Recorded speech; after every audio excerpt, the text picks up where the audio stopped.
Contract పెళ్ళాం part 32. ఈ సీజన్లో ఇదే ఫైనల్ పార్ట్. ఈ పార్ట్ చివరి వరకు మిస్ కాకుండా చూడండి, ఎందుకంటే 100 రూపాయలు గెలుచుకునే అవకాశం ఉంది. ఈ స్టోరీకి సంబంధించిన 3 ప్రశ్నలు వీడియో చివరిలో అడుగుతాను. వాటికి కరెక్ట్ ఆన్సర్ చెప్పి నా నంబర్కి వాట్సాప్ చేస్తే మీరు 100 రూపాయలు గెలుచుకునే అవకాశాన్ని పొందవచ్చు. సో వీడియో చివరి వరకు మిస్ కాకుండా చూడండి. ఇప్పుడు స్టోరీలోకి వెళ్ళిపోదాం. రాజ్వీర్ కపూర్ వల్ల మనము చాలా బాధపడ్డాము, చాలా అవమానాలు ఎదుర్కొన్నాము.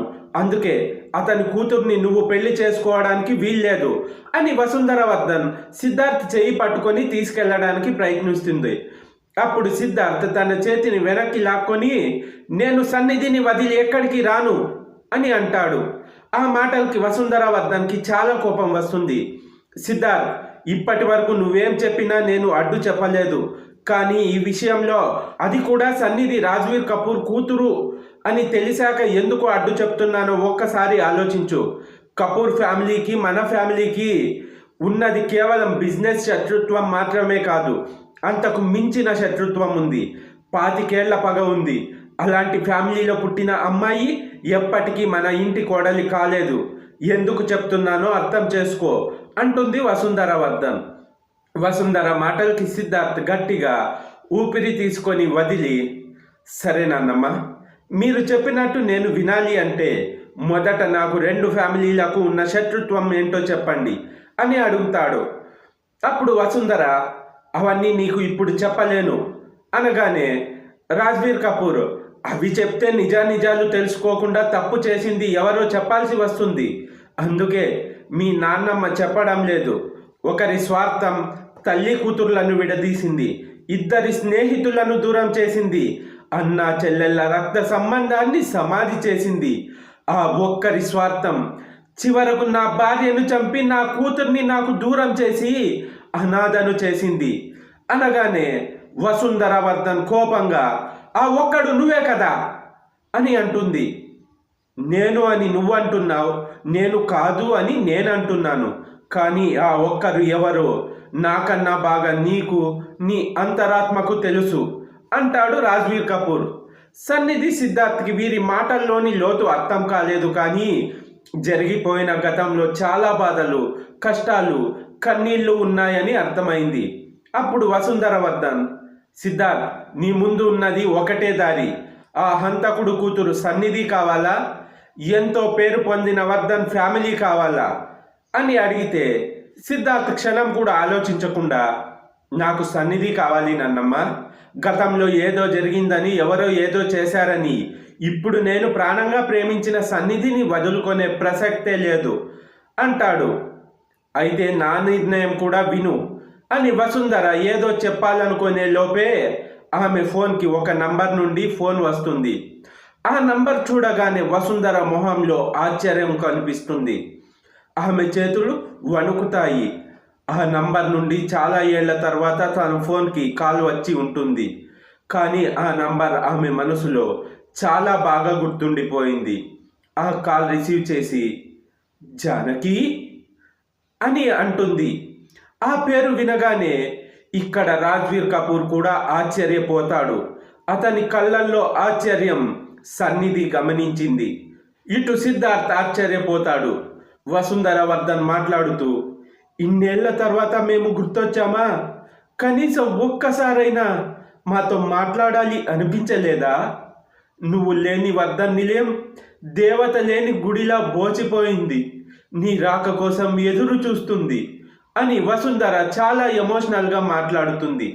అటువైపు నుండి కొంచెం సేపు నిశ్శబ్దం తర్వాత, ఆయన కళ్ళు తెరిచారు అన్న మాట వినపడగానే వసుంధర సంతోషం పట్టలేక ఆనంద బాష్పాలతో అక్కడే కుప్పకూలిపోతుంది. సిద్ధార్థ్ వెంటనే రియాక్ట్ అయ్యి తన నాన్నమ్మ పక్కన చేరుతాడు. మళ్ళీ అవతల వైపు నుండి, మీ రాక కోసం ఎదురు చూస్తుంటాను అని వినిపించగానే, నేను కూడా ఆ మాట కోసమే 25 ఏళ్లగా ఎదురు చూస్తున్నాను. ఈ మాట కోసమే ఇంకా ఈ ముసలి గుండె కొట్టుకుంటుంది. వస్తా, ఈరోజే ఇప్పుడే బయలుదేరి వస్తా. నాతో పాటు వర్ధన్ కుటుంబం ఏకైక వారసుని కూడా తీసుకొని వస్తా అని చెప్తుంది వసుంధర వర్ధన్.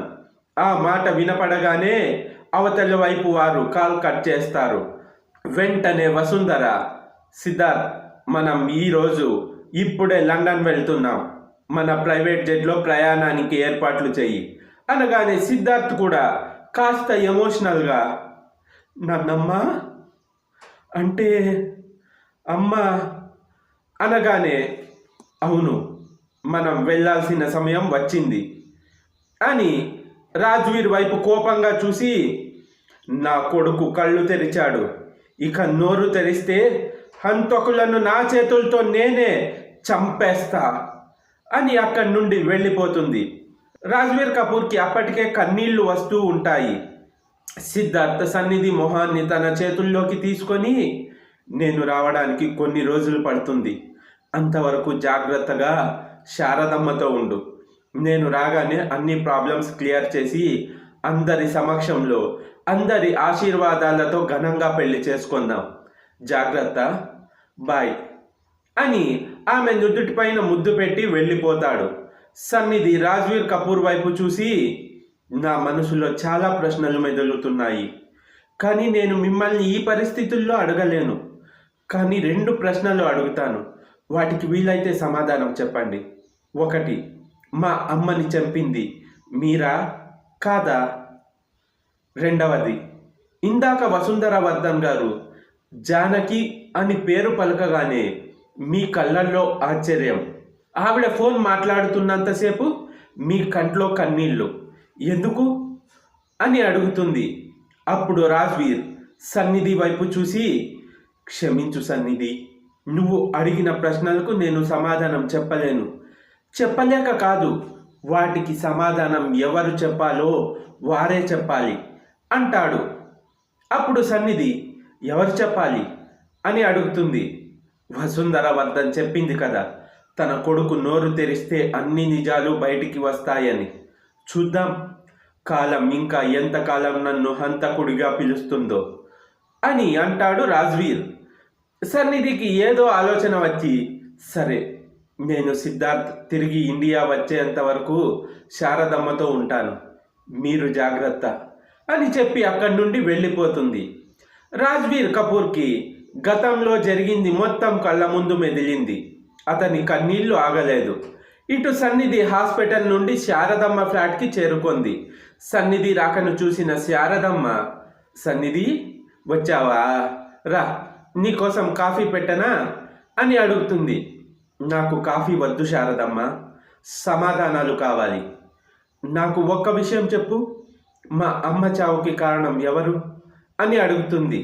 సన్నిధి ప్రశ్నకు శారదమ్మ, ఇన్ని రోజులు మీ నాన్నే మీ అమ్మని చంపాడు అని నమ్మావు కాబట్టి మీ అమ్మ చావుకి కారణం మీ నాన్న అని అనుకున్నావు, కానీ ఇప్పుడు మీ అమ్మ చావుకి కారణం ఎవరు అని అడిగావంటే నీకు నిజం తెలిసే రోజు దగ్గరలోనే ఉంది.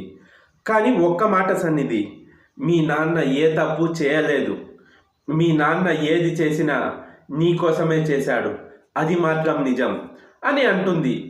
అప్పుడు సన్నిధికి తన తల్లి చావు వెనుక ఏదో పెద్ద కథ ఉందని అనిపించింది. ఇటు సిద్ధార్థ్ ప్రైవేట్ జెట్లో లండన్ వెళ్ళినప్పుడు వసుంధర వర్ధన్, సిద్ధార్థ్, వాళ్లతో నువ్వు సన్నిధి గురించి కానీ తను రాజ్వీర్ కూతురు అని కానీ చెప్పడానికి వీల్లేదు, చాలా ఏళ్ల తర్వాత వారు మళ్ళీ మామూలు మనుషులు అవుతున్నారు, అందుకే వాళ్ళకి ఏమీ చెప్పనని నాకు మాట ఇవ్వు అని అడుగుతుంది. అప్పుడు సిద్ధార్థ్, సరే నాన్నమ్మ, మాటిస్తున్నాను, ఇప్పుడైతే చెప్పను, కానీ చెప్పాల్సిన సమయం వస్తే చెప్పకుండా ఉండను అని అంటాడు. నెల రోజుల తర్వాత అదొక పెద్ద గెట్ టుగెదర్ పార్టీ. ఆ పార్టీకి చాలామంది వచ్చి ఉంటారు. ఆ పార్టీలో వర్ధన్ ఫ్యామిలీ చాలా సంతోషంగా ఉంటుంది. చాలా ఏళ్ల తర్వాత వర్ధన్ ఫ్యామిలీ జరుపుకుంటున్న అతిపెద్ద పార్టీ అది. ఆ పార్టీ గురించి సిటీలో ప్రతి ఒక్కరూ చెప్పుకుంటూ ఉంటారు. దాదాపు అన్ని న్యూస్ ఛానల్స్ వాళ్ళు అక్కడికి వచ్చి ఉంటారు. స్టేజ్ మీదకి వర్ధన్ ఫ్యామిలీలోని వారందరూ, వసుంధర వర్ధన్, సిద్ధార్థ్ వర్ధన్, సంజిత్ వర్ధన్, సుగంధ దేశాయ్, అనుష దేశాయ్ అందరూ ఒక్కొక్కరిగా వస్తారు. అక్కడ సిద్ధార్థ్ మాట్లాడుతూ, ఈ గెట్ టుగెదర్ పార్టీ ఏర్పాటు చేయడానికి 3 ముఖ్యమైన కారణాలు ఉన్నాయి అనగానే వసుంధర, 2 కదా, 3 అంటున్నాడేంటి సిద్ధార్థ్ మళ్ళీ ఏదైనా పిచ్చి పని చేయబోతున్నాడా అని అనుకుంటుంది. సిద్ధార్థ్ తన మాటల్ని కొనసాగిస్తూ, మొదటిది, Vardhan family dream 5 star hotel project జనాల్లోకి వెళ్ళి సక్సెస్ఫుల్గా రన్ అవుతుంది. అండ్ రెండవది, వర్ధన్ ఫ్యామిలీకి పెద్ద దిక్కు అయిన వసుంధర వర్ధన్ గారు చెప్తారు అని మైక్ వసుంధర వర్ధన్కి ఇస్తాడు. వసుంధర మైక్ తీసుకొని, వర్ధన్ వ్యాపార సామ్రాజ్యంలో ఎన్నో గెలుపులు, మరికొన్ని ఓటములు, విజయాలు సంతోషాలనిచ్చాయి, అపజయాలు అనుభవాల్ని ఇచ్చాయి. వీటన్నిటినీ తట్టుకొని పోరాడడానికి ఒక మంచి లీడర్ అవసరం. మీకు తెలిసిన లీడర్ ఇప్పుడు సిద్ధార్థ్ వర్ధన్. కానీ నా దృష్టిలో అసలైన లీడర్ ఎవరో తెలుసా? ఒకప్పుడు 10 మందితో మొదలైన ఈ వర్ధన్ గ్రూప్ ఆఫ్ కంపెనీ ఇప్పుడు 1,00,000 మందికి పైగా సంతోషంగా బతకడానికి కారణమైంది. మరి ఆ సంతోషాలకి పునాది వేసింది మరెవరో కాదు, నా కోడలు జానకి వర్ధన్. ఆ పేరు ఈ సిటీ విని చాలా కాలమైంది. తాళి బంధానికి కట్టుబడి రక్త సంబంధాన్ని, పేగు బంధాన్ని, ఈ ఆస్తులకు ఆడంబరాలకి దూరంగా ఇన్నాళ్ళు బ్రతికిన నా కోడలు జానకి వర్ధన్ తాళి కట్టిన తన భర్తను, అంటే నా కొడుకు సుదర్శన్ వర్ధన్ని బ్రతికించుకొని మళ్ళీ ఈ నేలపై అడుగుపెట్టింది. ఇక్కడ ఉన్న చాలామందికి తన గురించి తెలియకపోవచ్చు, కానీ వ్యాపారానికి రూపం ఉంటే నా కోడలిలా ఉంటుంది అని చెప్పుకోవడానికి నేను చాలా గర్వపడుతున్నాను. ఇప్పుడు మీ అందరి ముందుకి నా కోడలు జానకి వర్ధన్, నా కొడుకు సుదర్శన్ వర్ధన్ రాబోతున్నారు. పేరుకే తను నా కోడలు, కానీ నా కన్నా కూతురి కన్నా ఎక్కువ. అమ్మ జానకి, రాతల్లి అని వసుంధర వర్ధన్ పిలుస్తుంది. ఆమె రాక కోసం అందరూ ఎదురు చూస్తున్నారు. అప్పుడు ఆ స్టేజ్కి ఉన్న మరో డోర్ నుండి ఒక వీల్ చైర్ తోసుకొని, మెరూన్ కలర్ శారీని కట్టుకొని, నుదుటిన కుంకుమ పెట్టుకొని, చేతుల నిండా గాజులు వేసుకొని, సింపుల్గా మెడలో జ్యువెలరీ వేసుకొని, మహాలక్ష్మి కళ ఉట్టి పడేలా జానకి వర్ధన్ వస్తుంది. వీల్ చైర్లో తన భర్త సుదర్శన్ వర్ధన్ ఉంటాడు. అతను చాలా ఏళ్ల తర్వాత కోమా నుండి బయటికి వచ్చి ఉంటాడు. అతను జరిగేదాన్ని గ్రహించగలడు, కానీ ఏమీ మాట్లాడలేడు. జానకి వర్ధన్ని చూడగానే సుగంధ దేశాయ్కి కుళ్ళు పుడుతుంది. ఎందుకంటే వసుంధర వర్ధన్ కన్న కూతురి కన్నా కూడా ఎక్కువగా అభిమానించేది, ప్రేమించేది. ఎంతలా ప్రేమించేది అంటే జానకి ఏం చెప్పినా ఒక్క మాట కూడా అడ్డు చెప్పేది కాదు. అంత అభిమానం జానకి అంటే. జానకి వర్ధన్ స్టేజ్ పైకి వచ్చి మైక్ అందుకొని, అందరికీ నమస్కారం. మిమ్మల్ని అందరినీ ఇక్కడ చూడడం చాలా సంతోషంగా ఉంది. నేను మళ్ళీ నా భర్తతో కలిసి ఈ నేలపై అడుగు పెడతానని అనుకోలేదు. తిరిగి నా జన్మభూమిపై అడుగు పెట్టడం చాలా సంతోషంగా ఉంది. ఒక ఆడదానికి ఎన్ని ఉన్నా, ఎంత ఆస్తి ఉన్నా, పక్కన భర్త ఉంటేనే ఈ సమాజం గౌరవిస్తుందని నమ్మే ఒక సగటు ఆడదాన్ని నేను. అందుకే నా భర్త కోసం ఆనాడు అన్నీ వదులుకొన్నా. మళ్ళీ ఇప్పుడు నా భర్త కోసమే ఇక్కడికి వచ్చాను అని చెప్తూ నెల రోజుల క్రితం జరిగింది గుర్తు చేసుకుంటుంది. సుదర్శన్ కోమాలో ఉండగా అతనిని కంటికి రెప్పలా చూసుకునేది జానకి. ఒకరోజు అతను కళ్ళు తెరిచాడు. ఆ రోజే వసుంధర వర్ధన్కి ఫోన్ చేసి చెప్పింది. వసుంధర సిద్ధార్థ్ వెళ్ళిన తర్వాత డాక్టర్ అన్ని టెస్టులు చేసి, ఇతని ప్రాణాలకు ఇక ప్రమాదం లేదు, అలాగే ఇతనికి మనం మాట్లాడే మాటలన్నీ వినిపిస్తాయి, చేసే పనులు అన్నీ కనిపిస్తాయి, కానీ తిరిగి మాట్లాడలేడు, అంతే. ఇతను త్వరగా మామూలు మనిషి కావాలంటే ఇతని చుట్టూ ఇతనికి కావాల్సిన వారు ఉండడం మంచిది. ఏ క్షణాన ఎవరి మాటలకైనా రియాక్ట్ కావచ్చు. సో ఇతన్ని తిరిగి ఇండియాకు తీసుకెళ్లడం మంచిది.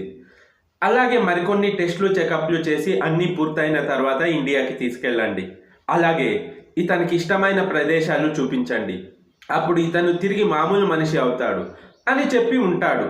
ఇదంతా ఇప్పుడు స్టేజ్ మీద ఉన్న జానకి వర్ధన్ గుర్తు చేసుకుంటుంది. అక్కడే ఉన్న ఒక సీనియర్ జర్నలిస్ట్, జానకి వర్ధన్ గారు, మిమ్మల్ని ఇన్నేళ్ల తర్వాత ఇలా చూడడం సంతోషంగా ఉంది. మరి మీరు ఇప్పుడు మీ భర్తకి ఇలా జరగడానికి కారణమైన వారిపై పగ ఎలా తీర్చుకుంటారు అని అడగగానే జానకి వర్ధన్ కళ్ళు కోపంతో ఎర్రబడ్డాయి. ఇంతలో జానకి చేతిలో ఉన్న మైక్ సిద్ధార్థ్ తీసుకొని, సారీ సార్, ఇప్పుడు ఇలాంటి ప్రశ్నలు వద్దు అని అంటాడు. సార్, మరి ఈ పార్టీ జరగడానికి మూడవ కారణం ఏంటి అని మరో రిపోర్టర్ అడుగుతారు. ఆ ప్రశ్నకు సిద్ధార్థ్ ఏం సమాధానం చెప్తాడని అందరూ ఎదురు చూస్తున్నారు. వసుంధర, సుగంధ, అనూష, సంజిత్ మరీ ఎక్కువగా ఎదురు చూస్తున్నారు. అప్పుడు సిద్ధార్థ్ వాళ్ళ అమ్మ జానకి వర్ధన్ వైపు చూస్తాడు. ఆమె సంతోషంగా చెప్పు అన్నట్టు తల ఊపుతుంది. అప్పుడు సిద్ధార్థ్, ప్రేమ ఎప్పుడు ఎలా ఎవరి మీద కలుగుతుందో తెలియదు. ఆ ప్రేమ ఒకప్పుడు కాంట్రాక్ట్ అయింది, ఇప్పుడు శాశ్వతం కాబోతుంది. My love, my heart, my success, everything, my wife Mrs Siddharth Vardhan, please welcome అనగానే తెల్ల కలర్ కాస్ట్లీ డిజైన్ గౌను వేసుకొని మెడలో డైమండ్ నెక్లెస్ వేసుకొని చూడగానే ఆ దేవకన్యే దివి నుండి భువికి దిగి వచ్చిందా అన్నంత అందంగా అపురూపంగా ఉన్న సన్నిధి స్టేజ్ పైకి రాగానే అందరూ ఆమెను కళ్ళార్పకుండా చూస్తూ ఉండిపోతారు. సన్నిధి వచ్చి సిద్ధార్థ్ చేతిని పట్టుకొని అతని పక్కన నిలబడుతుంది. సిద్ధార్థ్ ఇండియా రావడానికి ముందు తాను సన్నిధిని ప్రేమిస్తున్నానని తన తల్లి జానకి వర్ధన్కి చెప్పి సన్నిధి ఫోటో కూడా చూపించాడు. కొడుకు ఇష్టానికి జానకి చాలా సంతోషించింది. వారి పెళ్లికి ఒప్పుకుంటుంది.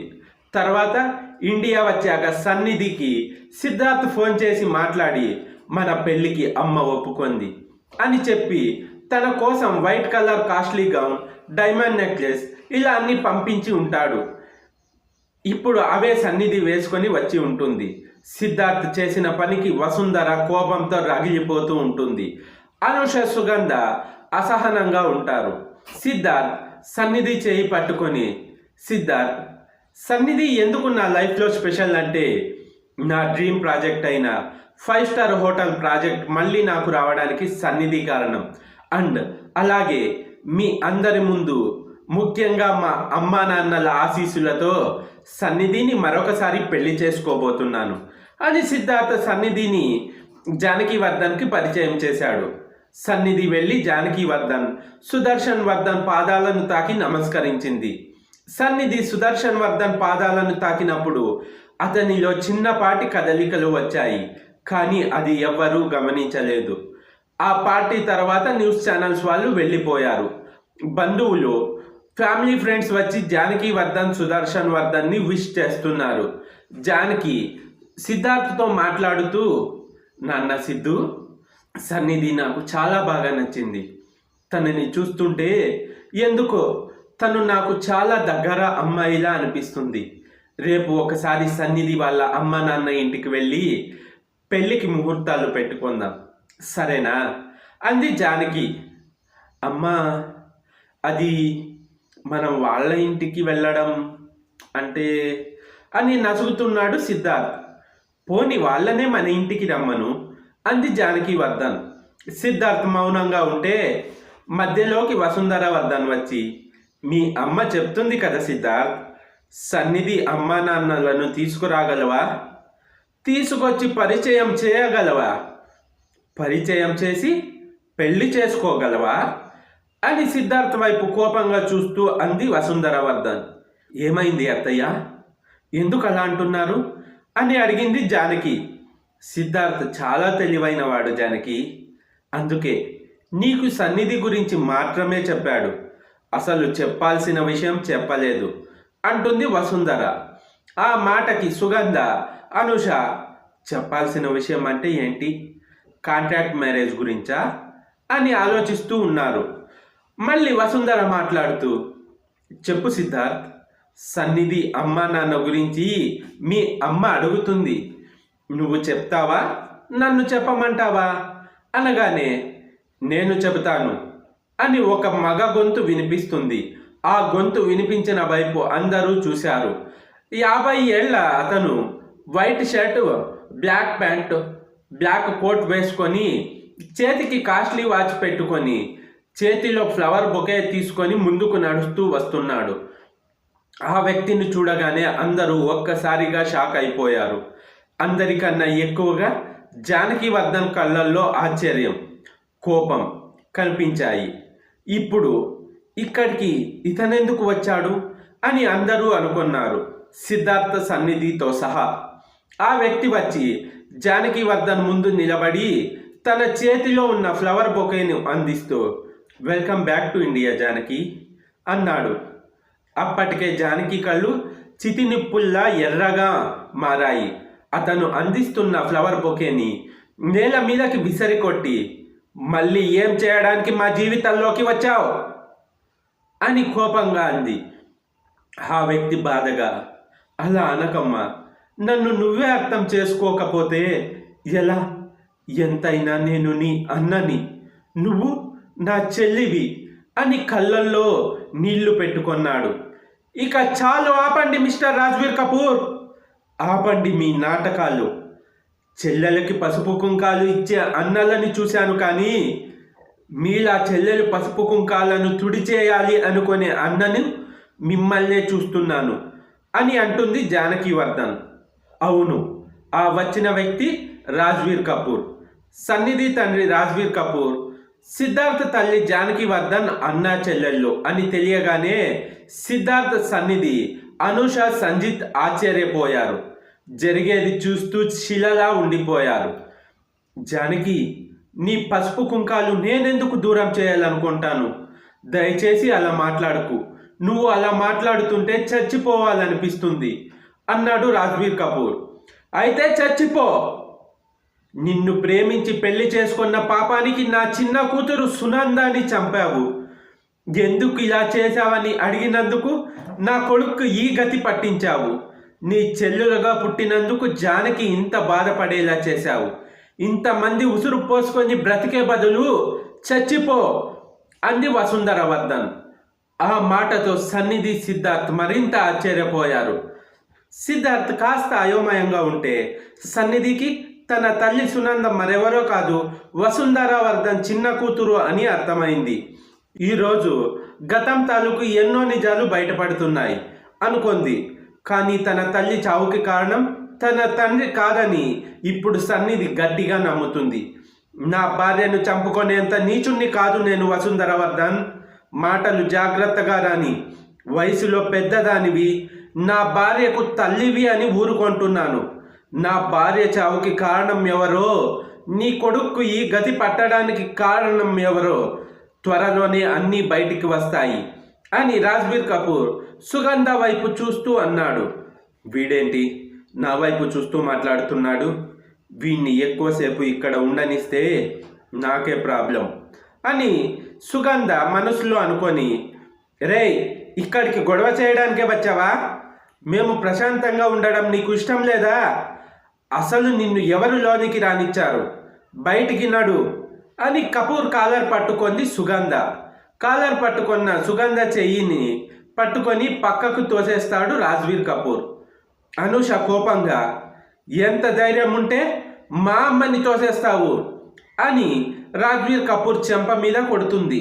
అప్పటి వరకు తన తండ్రిని అందరూ ఎన్ని అన్నా భరించిన సన్నిధి తన తండ్రి మీద చేయి పడగానే కోపం కట్టలు తెంచుకొని ముందుకు వెళ్ళి అనూష చెంప పగలగొట్టి, నీకు ఎంత ధైర్యం ఉంటే ఒక మగాడి మీద, వయసులో పెద్దవాడి మీద, అందులోనూ నా కన్న తండ్రి మీద చేయి చేసుకుంటావు అని అనగానే అక్కడి ఉన్న వాళ్ళందరూ షాక్ అవుతారు. ఆ మాటతో సన్నిధి తనని తండ్రి అని అందరి ముందు చెప్పినందుకు రాజ్వీర్ సంతోషంతో కన్నీళ్లు పెట్టుకుంటాడు. జానకివర్ధన్ ఆ మాట విని సిద్ధార్థ్ వైపు చూస్తూ, సిద్ధు, సన్నిధి అని అడుగుతుంది. ఈ రాజ్వీర్ కపూర్ కూతురు అని వసుంధరవర్ధన్ చెప్తుంది. జానకి మరింత ఆశ్చర్యపోతుంది. ఇంతలో ఈ రెండు కుటుంబాలని శాశ్వతంగా విడదీయడానికి ఇదే కరెక్ట్ టైం అని సుగంధ మనసులో అనుకొని, నా కూతుర్నే కొడతావా అని సన్నిధిని కొడుతుంది సుగంధ. మరుక్షణమే నా కూతురునే కొడతావా అని రాజ్వీర్ కపూర్ సుగంధ చెంప మీద కొడతాడు. ఆ మరుక్షణమే నా కూతురునే కొడతావా అని వసుంధర రాజ్వీర్ కపూర్ని కొడుతుంది. నిన్ను అని రాజ్వీర్ కపూర్ వసుంధరవర్ధన్ మీదకి చెయ్యి ఎత్తగానే ఆ చేతిని పట్టుకొని, మా నాన్నమ్మని కొట్టడానికి చెయ్యి లేపుతావా? నీకు ఎంత ధైర్యం అని సిద్ధార్థ్ రాజ్వీర్ కపూర్ని కొడతాడు.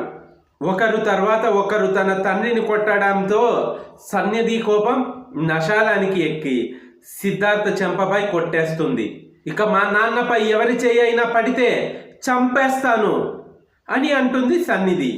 అప్పుడు వసుంధర వర్ధన్, అందుకే చెప్పాను సిద్ధార్థ్, ఈ కుటుంబంతో మనకు సంబంధం వద్దు అని, నువ్వే వినలేదు అంటుంది వసుంధర వర్ధన్. వసుంధర వర్ధన్, నా కూతురు చెప్పిందనే ఒకే ఒక్క కారణంతోనే మీకు మీ డ్రీమ్ ప్రాజెక్ట్ 5 స్టార్ హోటల్ తిరిగి ఇచ్చేశాను, అది గుర్తుపెట్టుకొని మాట్లాడు అంటాడు రాజ్వీర్ కపూర్. నువ్వు మాకు ఆ ప్రాజెక్ట్ ఇవ్వలేదు, మా దగ్గర నుండి లాక్కొన్నావు. నేను మీ ఆఫీసుకు వచ్చి వార్నింగ్ ఇవ్వగానే భయపడి వదిలేశావు అని వసుంధర అంటుంది. మీరు వార్నింగ్ ఇస్తే మా నాన్న ఆ ప్రాజెక్ట్ వదిలేయలేదు, కేవలం నా కోసం మాత్రమే దాన్ని తిరిగి మీకు ఇచ్చేశాడు అని సన్నిధి అంటుంది. చూసావా సిద్ధార్థ్, ఈ సన్నిధి అసలు రూపం, మన ప్రాజెక్ట్ ఈ తండ్రి కూతుర్ల భిక్ష అని అంటుంది అంది వసుంధర. ఆల్రెడీ కోపంగా ఉన్న సిద్ధార్థ్కి మరింత కోపం వచ్చేలా చెప్పింది వసుంధర వర్ధన్. చూస్తున్నాను నాన్నమ్మ, ఇప్పుడిప్పుడే నాకు అంతా అర్థమవుతుంది నేను ఎంత పెద్ద తప్పు చేశానో. నా పిచ్చి కాకపోతే ఆల్రెడీ పెళ్ళై విడాకులు తీసుకున్న ఇలాంటి దాన్ని నేను ప్రేమించడం ఏంటి అన్న సిద్ధార్థ మాటలకి సన్నిధి గుండె పగిలిపోయినట్టు అనిపిస్తుంది. సన్నిధి కళ్ళల్లో కన్నీరు ఏకధారగా కారుతున్నాయి. సిద్ధార్థ్, మాటలు మర్యాదగా మాట్లాడు అంది సన్నిధి. ఛీ అప్పు, ఇంత జరిగాక నీకు మర్యాద ఇస్తానని ఎలా అనుకున్నావు? మీ నాన్నని తీసుకొని బయటికి వెళ్ళు, get out of my place అన్నాడు సిద్ధార్థ్. రాజ్వీర్ ఏదో అనబోతుండగా, వద్దు నాన్న, వద్దు, వెళ్ళిపోదాం, జస్ట్ 5 మినిట్స్ అని సన్నిధి అక్కడే దగ్గరలో ఉన్న ఒక రూమ్లోకి వెళ్ళి డోర్ క్లోజ్ చేసుకుంది. అక్కడ జరుగుతున్నదంతా అందరూ చూస్తూ ఉన్నారు. ఈ ఒక్క రోజులో చాలా జరిగిపోయాయి. అందరి మనసుల్లో చాలా ప్రశ్నలు మెదులుతున్నాయి. అంతలో సన్నిధి ఒక మామూలు చుడిదార్ వేసుకొని ఆ costly gown, diamond necklace, bangles అన్నీ తీసుకొని సిద్ధార్థ్ ముందు పెట్టి సిద్ధార్థ్ వైపు కోపంగా చూస్తూ, good bye mister Siddharth Vardhan అని తన తండ్రిని తీసుకొని ఏడుస్తూ అక్కడి నుండి వెళ్ళిపోతుంది. సిద్ధార్థ్ కోపంగా ఛ అంటూ అక్కడే ఉన్న ఒక గాజు విండోని తన చేతితో గుద్దగానే చేతి నుండి రక్తం కారుతుంది. అది చూసి అందరూ తన దగ్గరికి రాబోతుంటే అందరినీ ఆపుతాడు. సిద్ధార్థ్ చేతి నుండి రక్తం ఏకధారగా కారుతూనే ఉంటుంది. రక్తంతో దూరమైన ఈ బంధాలు, ఈ రక్త సంబంధాలు మళ్ళీ కలుస్తాయా? అసలు 25 ఏళ్ల క్రితం ఏం జరిగింది? సిద్ధార్థ్ సన్నిధి ఒకటే అవుతారా? తెలియాలంటే నెక్స్ట్ సీజన్ వరకు వెయిట్ చేయాలి. నెక్స్ట్ సీజన్ రావడానికి కొంచెం ఆలస్యం అవుతుంది. ఇప్పుడు నేను అడిగే 3 ప్రశ్నలకి కరెక్ట్గా ఆన్సర్ చెప్పిన వాళ్ళలో ముగ్గురికి ఒక్కొక్కరికి 100 రూపాయలు ఫోన్పే చేస్తాను. మీరు కరెక్ట్ ఆన్సర్ని 9381595064 నంబర్కి వాట్సాప్ చేయండి. ఇప్పుడు క్వశ్చన్ నెంబర్ 1. సన్నిధి తన గురించి అన్ని నిజాలని సిద్ధార్థ్కి ఎన్నవ పార్ట్లో చెప్పింది? Question number 2. సన్నిధి వాళ్ళ అమ్మ పేరు ఏంటి? Question number 3. సన్నిధి ఏ హోటల్కి ఓనర్? ఆమెకు ఉన్న మరో పేరు ఏమిటి? ఈ 3 ప్రశ్నలకి కరెక్ట్ ఆన్సర్ చెప్పిన వాళ్ళలో ముగ్గురికి ఒక్కొక్కరికి 100 రూపాయలు ఫోన్పే చేస్తాను. ఆ ముగ్గురు ఎవరనేది నెక్స్ట్ మన ఛానల్లో రాధాకృష్ణ కళ్యాణం అనే ఒక కొత్త స్టోరీ రాబోతుంది. ఆ స్టోరీ ఫస్ట్ ఎపిసోడ్ ఎండింగ్లో ఆ ముగ్గురు ఎవరనేది చెప్తాను. వెంటనే ఈ 3 క్వశ్చన్స్కి ఆన్సర్ నా నంబర్కి వాట్సాప్ చేయండి. సో ఈ కాంట్రాక్ట్ పెళ్ళాం ఈ సీజన్ ఎలా ఉందో కమెంట్ చేయడం మాత్రం మర్చిపోవద్దండి. Thanks for the watching.